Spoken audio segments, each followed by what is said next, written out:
Hi, this is Carrie Brownstein. This is DJ Premier. This is Darren Aronofsky. You got the RZA right here. Rose McGowan. Radiohead. Aisha Tyler. Tribe Called Quest. Fred Armisen. Prince Paul. Javier Munoz, Seth Meyers. Frankie Cosmos. Flying Lotus. Hi, we're Chaim, and you're listening to the Talkhouse Podcast.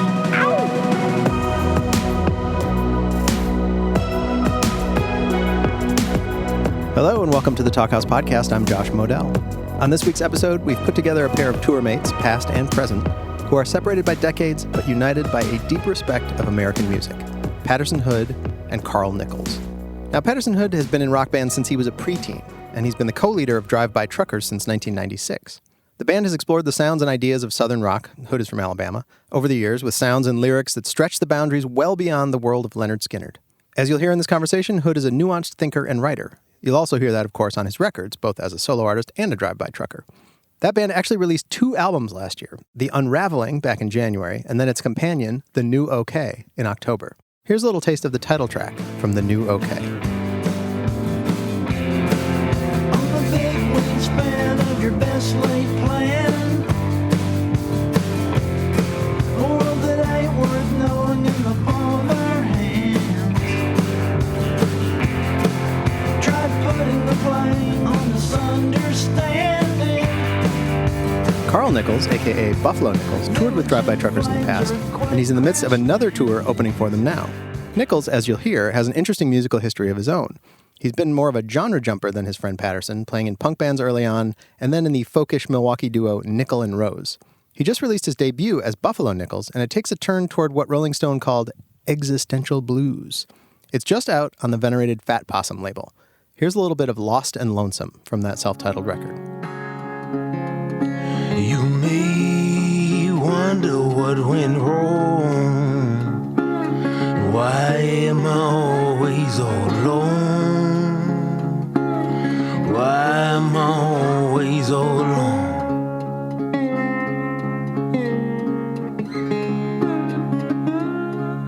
Nichols and Hood, that sounds like a great name for a duo, come to think of it.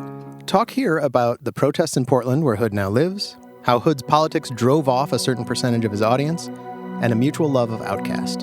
Enjoy.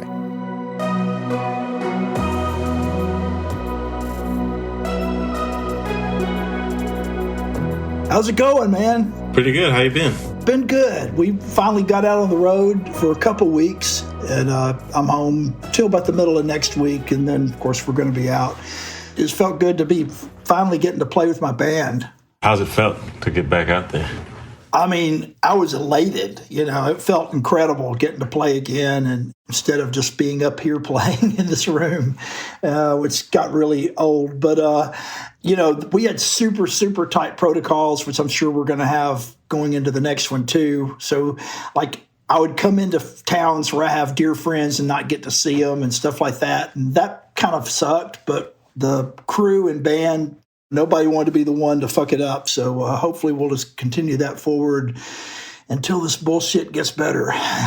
Yeah, there seems to be a way to do it, you know, if you're careful. Yeah, it's just keeping that bubble tight, I think. I did a week, just sort of like a test run back in July. And it definitely, like, you can feel some people aren't quite ready to get back out, but they're just, like, doing it anyway just to see how it feels, you know? Yeah. Everybody's just feeling it out. My feeling was just like, people are like, this is the best we got, you know? We got to go with this. Yeah, I was out in June and July doing solo dates. Everybody was acting and feeling like, you know, we're on the back end of this. It's all. I mean, it was like people were just like joyous out there, and and then by the end of July, people were starting to get concerned, and you could feel everyone kind of backing up a little bit, and then. You know, this last leg, I didn't know how attendance was going to be or anything, but it's been pretty solid. I keep hearing that the national average right now is 30% no-shows. Wow. It didn't look quite that bad to me for our shows. It seemed pretty solid overall, and some places kind of scarily full. And we had a really big crowd in Chicago and a pretty damn big crowd in Milwaukee. And Chicago was the most people I've seen in one place in person since this all started. So it was like, holy shit, there's a lot of motherfuckers out there. Yeah, well, Chicagoans are not afraid of nothing. Yeah, this is true. You know, they'll do whatever. Yeah. Well, you're definitely like a really, topical songwriter. Has all this shit of the last 2 years creeped its way into your writing yet? I haven't really written about the pandemic part too much other than I think second week I was at home when it all started. I wrote this kind of almost happy sounding song called Quarantine Together. And I think I wrote it at a time when I thought we were dealing with like 2 or 3 months of bullshit instead of the rest of our lives. So it's like deceptively happy sounding and probably the most happy sounding song I've written in a long time. Then after a little while, that song just, I couldn't even like tolerate the idea of it. Yeah. But, I wrote a couple of songs last summer about the protests and riots and all the bullshit going on in Portland. And by bullshit, I'm not talking about the protests, actually, because the protests were kind of beautiful and uplifting and, angry but productive. Yeah. I'm talking really about the shit that happened around it that is what ended up getting on the news. We had, Proud Boys parading down our pretty streets in their big oversized pickup trucks and Trump flags and rebel flags and shooting paint guns at people who were like holding signs for Black Lives Matter. I mean, it was just ridiculous. One night in particular, when I was at the protest downtown, I was walking home about midnight, about the time that the feds started tear gassing, whoever was there, which was like, I literally know PTA moms that got tear gassed last summer, and people who volunteer at my kids' schools who got tear gassed last summer by Trump's goons. I know someone personally who was picked up by those unmarked cars that were going around picking up people in the night and stuff like that. So there was a lot of shit going on. But as I was leaving the protest, I was really taken aback by the people headed the other direction and how different they were and looked and seemed from the people I'd been out on the streets with for 4 or 5 hours that night. And, it was like the whole demeanor, they weren't carrying signs. They weren't wearing masks. I'm talking about the late night people coming in, They were there to fuck shit up and to make noise. And that's what got reported. Their actions is what got reported on Fox News, or hell, for that matter, even by the so-called liberal news. That's what got talked about. And that's why, I just did an interview 30 minutes ago. And the first thing the guy asked me was about, all of the drama and violence in Portland. And it's like, I'm standing out on my front porch and it's a beautiful sunny day. And, everything that happened in the news was literally like a couple of square blocks in downtown, which I live really close to. But it didn't spill outside of that very much at all. Only a few isolated incidents. And, there's definitely some scary, creepy shit going on right now, but it doesn't have anything to do with the actual protests, that's for sure. Yeah, Portland seems like, definitely got its own thing going on there. I was in Milwaukee at the time, and by far the most violence and the worst stuff I saw was from the police and the National Guard. But it was the same kind of thing. Like, as soon as the sun went down, for some reason, the energy just changed. I was out there in a group that ended up getting tear gassed, and just looking in these people's eyes, like, no remorse, no, like, sorry, I'm doing this to you. It was like they were excited. Like, oh, finally, I get to fucking shoot some people, or at least pretend. I don't know what the way out is. I don't know if it's going to have to come to some worse climactic head or if it's something that will just fizzle out. I don't know. I don't know where the answers lie, but I just hate seeing it. It's like growing up when I grew up, I guess I was naive to think that we were at least headed in a better direction, even if we had a long way to go. And lately, it's been hard to say that because I don't feel like the direction itself is very positive overall. The last year has been tough for me because even when that whole thing happened, 2 summers ago now, I felt a little bit of hope for a minute. I'm like, wow, this is like, I've never really seen it like this in my lifetime. Maybe this is going to be the thing that creates some real change. But then very quickly you're like, okay, all this attention was on it, but people are still ready to move on. It's fashionable to care. But it was still the same amount of people who gave a fuck. They just were being heard more than before. So I'm starting to feel it fizzle out again, which is what I expected. But for a minute there, it seemed like this was the time. They say that the arc is always a zigzagging thing, but it's been particularly so particularly bad lately that it's just it's really hard to garner a lot of optimism right now. And by nature, I think I'm an overall, by nature, optimistic type of person. And so, that's been hard. It's hard as a parent, when your kids really want you to tell them it's going to be okay. Yeah, and it certainly feels weird sort of writing songs about it, for me at least, especially while we're still so much in it. I think writing songs is certainly a good way to process it. But I feel like getting up on a stage and acting like I know something right now, it feels like a weird move. Like all I can do is say like I'm angry and I'm confused, which is plenty good for a song. Yeah. But I think in a time where people are looking for direction, I think that's what I felt like. I have to make it clear. Like I don't know. I'm just pissed off. I think your song on the record that really, I mean, I know that's a little older song because you were doing that song, I believe, when we toured, if I'm not mistaken. I think I remember that song because it really stood out. And, I think that song's really beautiful and really vital and hits it on the head pretty well. I appreciate that. But yeah, I think that was another time where it was not long after police had killed someone in Milwaukee. And it was like every time I would try to have the conversation, everybody was expecting some kind of solution from me, which was something that I think changed with George Floyd. Was like, it's really not on Black people to solve a lot of these issues. But before people were having these, conversations, a lot of white people were coming to me like, what do we do? Like, I don't fucking know. I'm not the one killing people. Why are you asking me? Right. And that's how that song came about. And then, it feels like, I'm glad that I wrote the song and I put it out because it keeps being relevant. But then again, it's like unfortunate that I have to, relive that shit. Our band has a song that came out in, 2016 called What It Means. And I wrote the song in fall of 2014 while kind of in the heart, like in the peak of the things going on in Ferguson and right after the Trayvon Martin decision where, they decided not to prosecute that asshole. I wrote the song one afternoon kind of quickly. I try not to think too much about anything other than the song when I'm writing it. But after writing it, I did a lot of self-questioning. It's like, do I have a right to be saying this?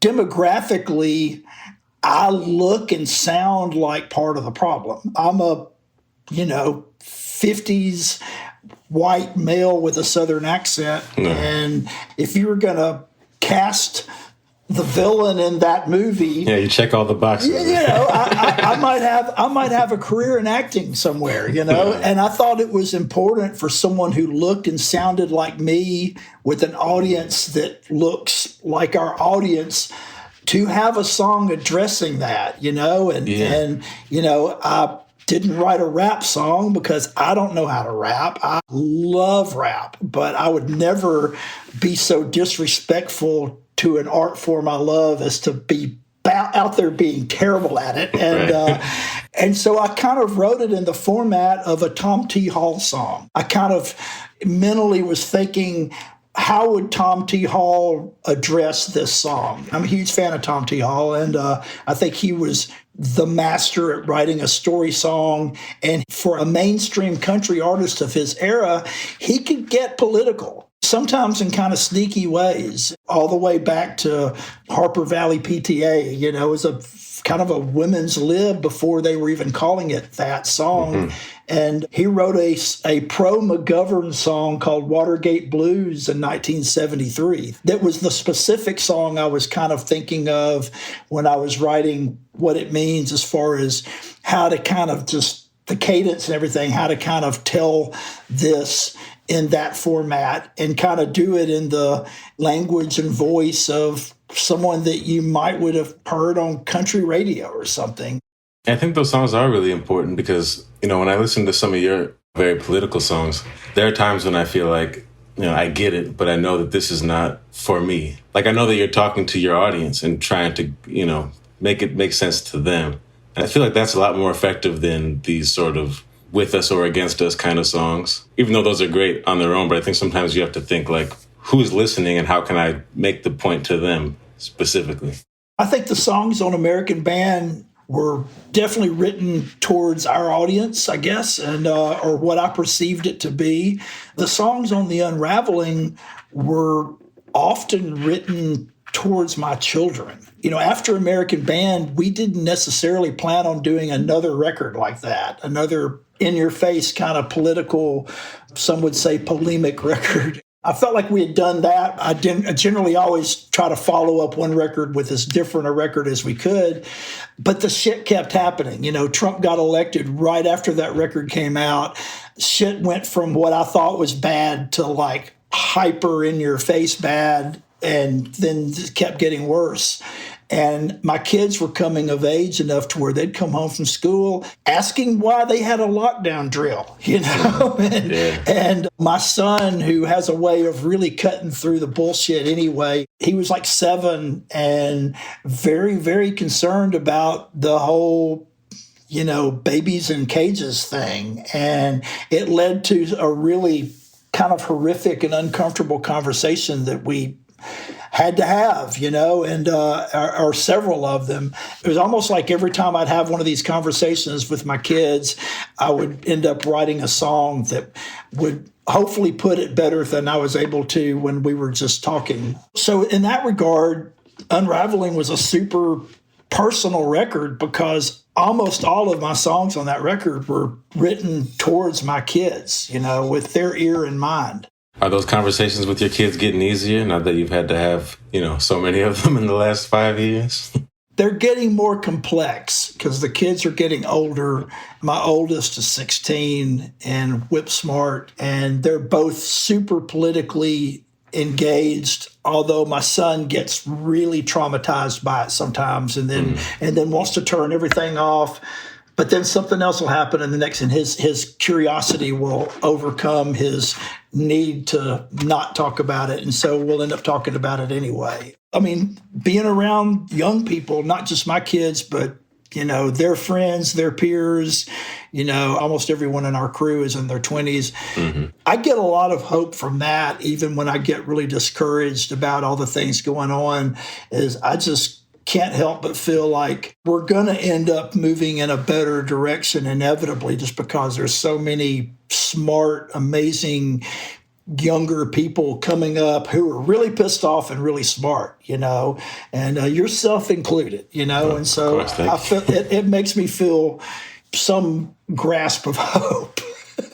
Well, yeah, pissed off and smart. Those are the two things that I aim for. So thank you. I do think maybe I'm a pessimist by nature, the opposite of you. But I do feel that things are gradually and inevitably changing for the better. It takes a lot more energy to keep the world in such a negative state than it does to just leave it alone and let things be better.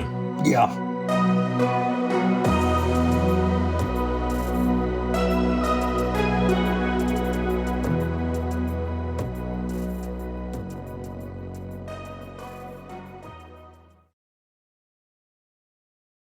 When does your record come out?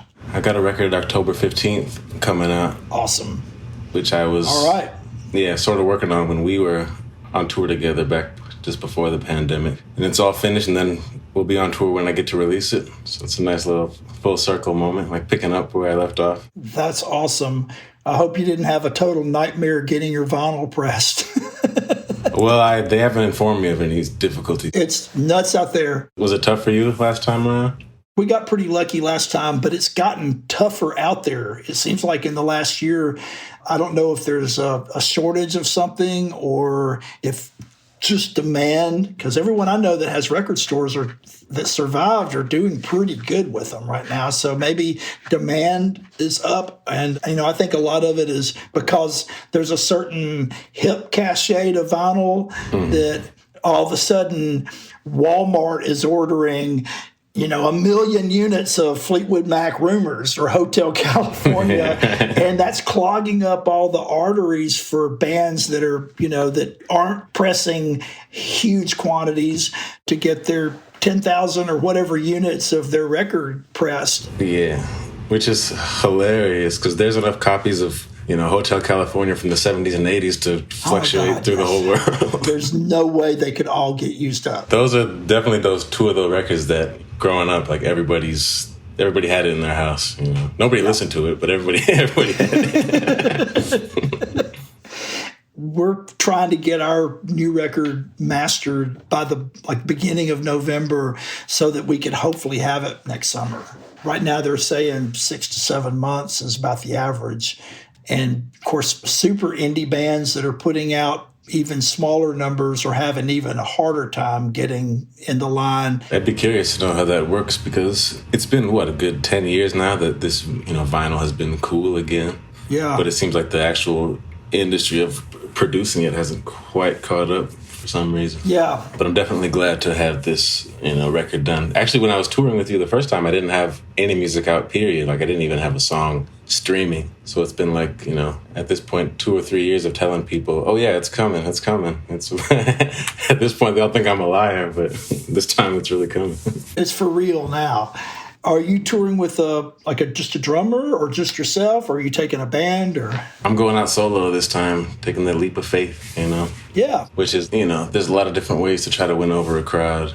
There's a lot of different ways to lose a crowd too. But, Sure. Well, if people are listening, it's a test of how good your songs are. And if they're not, it's a test of how much of a showman you are. But I think it's always, you do it yourself. It's good every once in a while, just go out on your own and see what you're really about. Yeah, for sure. I think I had more fun with it this summer than I ever have. It was, I guess, because I'd been pent up playing those shows up here in this room for all of last year. And so I was just so glad to have an audience. And honestly, doing those shows probably tightened me up and maybe a little better at it in some ways, which is, as far as trying to find something positive from it all. And also I had new songs to try out in front of an audience that we were going to be recording shortly after, and which is now going to be, the new record we're finishing. You still find at this point in your career that you can do things that will shock people or upset people? Because I think, you've got a pretty solid fan base. People generally know what to expect, but do you feel people sometimes are maybe offended by some of your political stances or anything?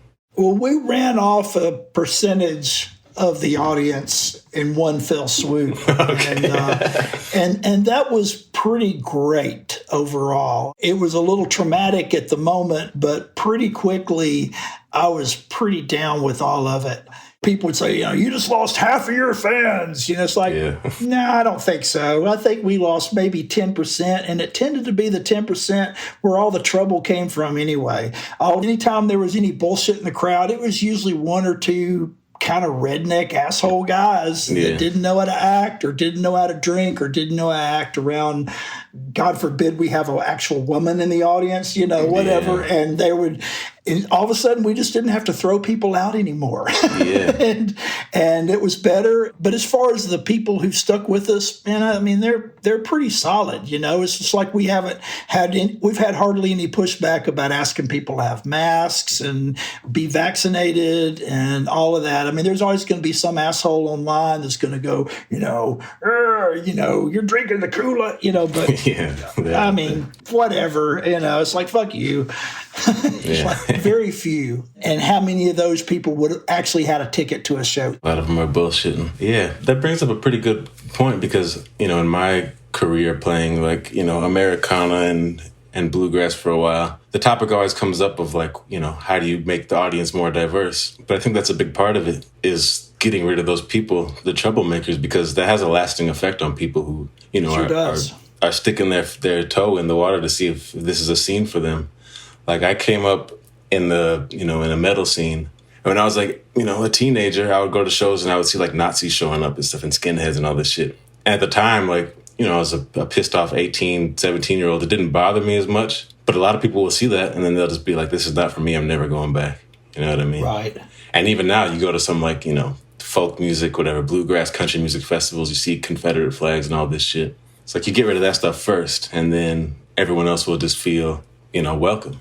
Yeah, absolutely. I would like to hear more about where you came out of as far as musically, because it shows that you come from a pretty wide variety of stuff just in your approach to what you do, and so I was curious, hearing you say that you played metal and you played bluegrass. Yeah, well, long story short, I think my real playing guitar days started with punk. because, it's the logical beginning because it's easy. and Right. And it's angry. And punk and metal was how I got started. And then by the time I was like 19, I had realized that I didn't want to do anything else. And I hated school and I hated jobs. I was like, let me figure out how to do this for a living. So I started joining bar bands, and I became the kind of person who would play anything for money. Just the complete opposite of a, punk guitar player. But it just opened me up to all different types of music. And I just found my way into a bluegrass band, and I just really liked it. So I stuck with that for a while. That's awesome. And then the group I was in before I did Buffalo Nichols is called Nickel and Rose. We were kind of like a bluegrass Americana kind of thing. But on that same kind of, on the same side of that coin, was there a difference in your mind between like rock and roll and songwriting? Did you always see them as kind of one and the same? I was a songwriter very first. That's what I started writing when I was too young to play anything. I started writing songs when I was 8. And, I'm old, so I turned 8 in 73, which was like the height of Elton John. And so, okay. so as an 8-year-old, I was basically trying to learn how to rip off an Elton John song, which probably in retrospect wasn't too bad a way to first start learning. Honestly, maybe should have stuck with that a little longer and gotten a little bit more out of that. I might would have a hit if I'd stuck with that a little longer. Then when I started playing guitar when I was 14, that's about the time that I started getting into punk rock. And but there was no punk rock scene whatsoever, like where I was growing up at that time. I mean, I was like one of maybe 2 people I knew that listened to anything like that. And so through my high school years, I was like the guy in the band wanting to cover People Who Died when the rest of them are wanting to play Kiss covers or whatever. I didn't really find my people to play with until Cooley and I started playing together when I was just 21 and he was 19. And then, of course, we've been playing together 36 years, which is just nuts. But he was the first person I ever played with that actually wanted to play the songs I was writing. And he made them better. So I was like, well, hell yeah, And we played together in 3 bands before Drive-By Truckers. And he didn't write songs in any of those bands. He was strictly a guitar player. Then we had a little falling out for a bit. And during that time, he started writing songs. So when we started the Drive-By Truckers, we were both writing songs for the band. Yeah, it's pretty lucky, to find someone that you got chemistry with. It's lucky that we didn't kill each other before we learned how to get along, because it took us a long time. We spent the first 10 years constantly at odds.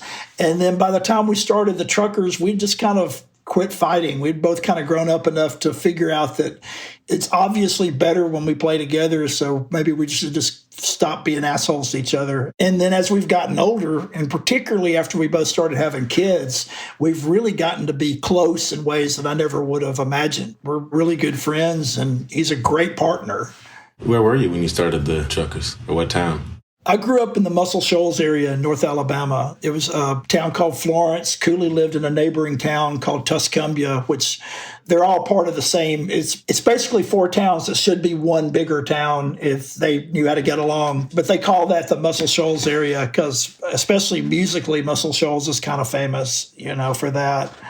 So we were part of that, which at that time was not in a good place because all the studios had closed down and there was really nowhere to play. It was a kind of shitty place to have a band. It's actually kind of a cool place now. Whenever I go there, I can't believe how kind of awesome it is, but it was not that way when we were there. It's nice to see a town change that way. I look at Milwaukee that way sometimes because when I was really young, there was a really kind of active scene because at the time there were so many all ages shows. I was going to see bands when I was local bands when I was like 13, 14 years old. Got exposed to all this great music. But then by the time I turned 18, all those places had shut down and, the bar scene took over. So I spent my later teens in bars, which was, fun, but probably not all that helpful, Right. I wish it would have stayed as more of a community-based thing, but now it's kind of coming back that way. I moved to Athens, Georgia in 1994, which was about 2 years before I started the Drive-By Truckers. And it was like moving to another world. I mean, it was the first time I ever lived in a place that actually had a scene and an amazing music scene and cool venues. And I got a job working sound at a club, which got me exposed to like all these different local musicians. And that led to starting the band. I think it's really important, too, to have like a little bit lower stakes of being in like a sort of a small off the radar town, because you can be like, oh, that's a great player, I want to play with him, and his first answer is going to be like, yeah, it's $120 an hour. You know. Yep. Moving to Athens instead of Nashville. Right. Yeah, I wanted to move to a town that had a music scene that wasn't a music business town. My first attempt at leaving my hometown, I moved to Memphis, and it was still the same thing. It's like, well, Memphis has this amazing music history, but it's not necessarily a music business town. You know, and my move to Memphis didn't work out very well, but I still kind of kept that thought in mind when I tried again and ended up in Athens. My first time leaving home to try to do music, I went to Atlanta, because at the time it made sense. It was like the center of like the hip hop R&B thing, you know. Oh yeah. Like, I think Gnarls Barkley was just happening, and then like, you know, of course Outkast. But it was my first time seeing like how sort of these industry towns work, where they don't really want to hear you play, they just want to know who you know first, you know. Right. And that's like the first thing. And then I was like, all right, I guess I got to know some more people. But I think I was like 19 or 20, and I was like, just over it. I was like, I'm just going to go back to Milwaukee and play with my friends, which ended up being way more fulfilling for those early years, you know. Yeah, for sure. Goddamn, those Outkast records hold up, and they're so beautiful. They're such just incredible records. Yeah, I wonder how many people they've inspired to go to Atlanta. When that all first started happening, you know, and I was pretty new to living in Georgia myself. Athens is like an hour from Atlanta. And I remember who first played me Outkast. Someone playing me Aquemini when it was still pretty new. And just kind of blowing my mind. I think about those early records a lot, because, you know, at this point, the South is, you know, the center of hip hop culture, and it has been for like 10 years, but they were like there in the beginning before anybody knew it could be something. Oh, yeah. It was either East Coast or West Coast, and all of a sudden, you know, it was like Dirty South motherfuckers. Outkast just blew it wide open on such a next level as far as on an international way. Yeah, and I think, you know, in a lot of ways, when Andre 3000 had Hey Ya, when that came out, it did a very similar thing. Because it didn't really, I still to this day, like, can't categorize it, you know? It's like everything, it's like nothing, and it's just what you might consider a terribly cheesy pop song, but done so beautifully. It's like they just have this way of just knocking down all the barriers. It's just 4 minutes of turbocharged bliss. I mean, it really is. You know, the first time I ever heard it, because it didn't really sound like Outkast, and yet it couldn't have been anybody else. But, you know, I got to record a cover of that song with Booker T. Jones. Oh, wow. We did a record with Booker T, and it came out in 2009 called Potato Hole. And that was one of the songs he wanted to cover. And at that time, it was still a recent enough song that had been probably overplayed on the radio. But it was a blast. And, you know, it's a fun version of the song. I'm just thinking, like, you were in Athens, right, for a while? Or that was kind of just a place where you found the band had a lot of success? I spent 21 years. Oh, okay. I spent 21 years living there, and met my wife and started our family. We moved out here to Portland, Oregon a little over 6 years ago. I can't even really quantify why. It's one of those weird things that just kind of happened. We were going to have to sell our house because we got basically developed out of our neighborhood by developers building really cheesy, overpriced luxury student housing, which is a really big thing in college towns now. Oh, right. And they basically tore down our entire neighborhood, and our house was the last little thing standing. And we spent several years fighting it, and then ended up having to sell it. We were kind of disillusioned by that whole experience, and just thinking, well, shit, maybe this is the universe telling us it's time to have an adventure and experience something else. And it's like, well, where would we move to? And it's like, well, Nashville makes a lot of sense. It's kind of close to family, and there's a lot of music business stuff there. My manager's there.